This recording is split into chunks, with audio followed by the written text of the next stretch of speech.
विद्यार्थ्यांवरील लाठीचार्ज आणि राहुल गांधींच्या अटकेच्या निषेधार्थ जालन्यात काँग्रेसचे आंदोलन। काँग्रेस कार्यकर्त्यांनी जोरदार घोषणाबाजी करत रास्ता रोको आंदोलन केले। पक्षाचा राहुल गांधी संदेश करो, हम तुम्हारे साथ हैं। हिटलरशाही सरकारचं करायचं काय? खाली मुंडावर पाय। हिटलरशाही मोदी सरकारचं करायचं काय? खाली मुंडावर पाय। तेरी तानाशाही नहीं चलेगी, नहीं चलेगी। मोदी तेरी तानाशाही नहीं चलेगी, नहीं चलेगी। दिल्लीतील जंतर मंतर इथं विद्यार्थ्यांवर झालेला लाठीचार्ज आणि काँग्रेस नेते राहुल गांधी यांच्या अटकेच्या निषेधार्थ जालना शहरातील गांधी चमन परिसरात काँग्रेसच्या वतीनं आज आंदोलन करण्यात आले। यावेळी कार्यकर्त्यांनी केंद्र सरकार विरोधात जोरदार घोषणाबाजी केली।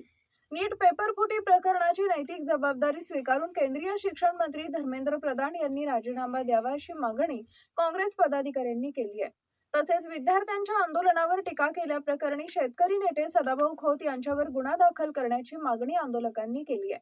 दरम्यान काँग्रेस कार्यकर्त्यांना सुमारे अर्धा ते पाऊण तास गांधी चमन परिसरातील मुख्य मार्गावर बसून रास्ता रोको आंदोलन केले।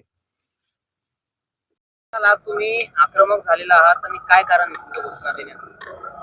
विद्यार्थी आपल्या प्रश्नासाठी, आपले प्रश्न सोडवण्यासाठी जंतर मंतर दिल्ली येथे त्या ठिकाणी लोकशाही मार्गाने त्यांचं आंदोलन त्या ठिकाणी चालू होतं आणि त्यांच्या मागण्या ह्या रास्त मागण्या त्या ठिकाणी आहेत। या मागण्या मंजूर करण्याच्या ऐवजी, त्यांच्याशी विद्यार्थ्यांशी चर्चा करण्याच्या ऐवजी त्यांच्यावरती लाठीचार्ज त्या ठिकाणी केला आहे।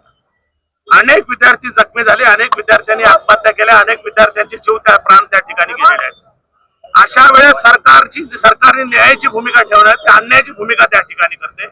काल राहुलजी गांधी त्यांच्या समर्थनार्थ त्यांचे प्रश्न सुटावे म्हणून त्या ठिकाणी जंतर मंतरवरती त्या ठिकाणी गेले असता त्यांना सुद्धा केंद्र सरकारने साध्या वेशात असलेल्या पोलिसांना त्या ठिकाणी ताब्यात घेण्यात आलं। साध्या वेशामध्ये असलेले भाजपच्या कार्यकर्त्यांनी तरुणावरती त्या ठिकाणी अन्याय अत्याचार करून लाठीचार्ज मोठ्या प्रमाणामध्ये त्या ठिकाणी केला। ही निषेध करण्यासाठी आणि केंद्र सरकारनं धर्मेंद्र प्रधान शिक्षण मंत्री त्या ठिकाणी आहे, हा विद्यार्थ्यांची त्या ठिकाणी चेष्टा करतो। ही चेष्टा हसत हसत त्या ठिकाणी जातो, म्हणजे ती विद्यार्थ्यांची चेष्टा त्या ठिकाणी करतो। ही गोष्ट लोकशाहीला कारांबी फासणारी आहे। जोपर्यंत धर्मेंद्र प्रधान यांचा राजीनामा त्या ठिकाणी घेणार नाही आणि विद्यार्थ्यांवरती झालेला अन्याय दूर होणार नाही, सरकार त्या ठिकाणी विद्यार्थ्यांच्या मागण्या जोपर्यंत मान्य करणार नाही तोपर्यंत यांनी थेट आतंकवाद्याची उपमा दिलेली, काय सांगा? सदाभाऊ खोत 7वी पास आहे। अकलीचा त्याचा काही संबंध नाही। तो भाजपनं सोडलेला रेडा आहे। तो रेडा जेवढा त्याला सांगेल तेवढा तो बोलतो। असे एक रेडे नाहीत, असे 4-5 रेडे या महाराष्ट्रामध्ये भाजपवाल्यांनी RSS त्या ठिकाणी सोडलेले आहेत।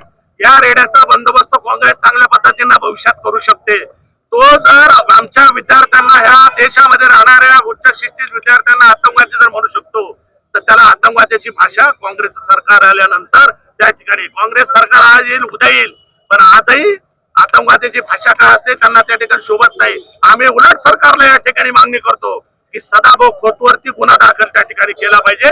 त्यांनी या विद्यार्थ्यांचा अपमान, या देशातल्या लोकशाहीचा अपमान, या घटनेचा, संविधानाचा अपमान या ठिकाणी तुमचा भाजपचा आमदार म्हणून असणारा खोत यांनी त्या ठिकाणी केलेला आहे। याच्यावरती गुन्हा दाखल करावा ही मागणी आमची त्या ठिकाणी असते।